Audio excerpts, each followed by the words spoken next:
திரங்கானுவில் ஆலய விழாக்களில் பெண்களின் மேடை படைப்புகளுக்கு தடை விதித்ததும், கால்பந்தாட்ட அரங்கில் ஆண்களையும் பெண்களையும் பிரித்து அமர வைத்ததும் உத்தரவு பிறப்பித்த மாநில அரசின் நடவடிக்கை மிகவும் பிற்போக்குத்தனமானது. ஸ்லாங்கூர் கோத்தகமுனிங் சட்டமன்ற உறுப்பினர் பிரகாஷ் செம்புநாதன் அவ்வாறு கடுமையாக சாடியுள்ளார். பல்லின மக்களை அரவணைத்துச் செல்லும் மலேசிய உணர்வை அது பிரதிபலிக்கவில்லை என அறிக்கையொன்றில் அவர் சுட்டிக்காட்டினார். குறிப்பாக குவாங்டி சீன கோவிலில் பெண் கலைஞர்களின் மேடை படைப்புகளுக்கு தடை விதிக்கப்பட்டதற்கான காரணம் அடிப்படையற்றது.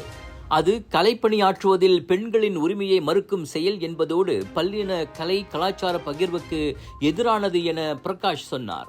அதோடு கால்பந்தாட்ட அரங்கில் பெண்களை தனியே அமர வைப்பதும் ஏற்புடையதல்ல.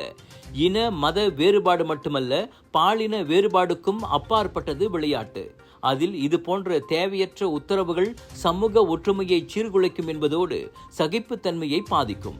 எனவே இது போன்ற பிற்போக்குத்தனமான நியாயமற்ற உத்தரவுகளை தெலுங்கானா அரசாங்கம் மீட்டுக் கொள்ள வேண்டும். சமூக பண்பாட்டு முன்னேற்றத்திற்கு தடையாக உள்ள பழங்காலத்து கொள்கைகளை மறு ஆய்வு செய்ய வேண்டும்.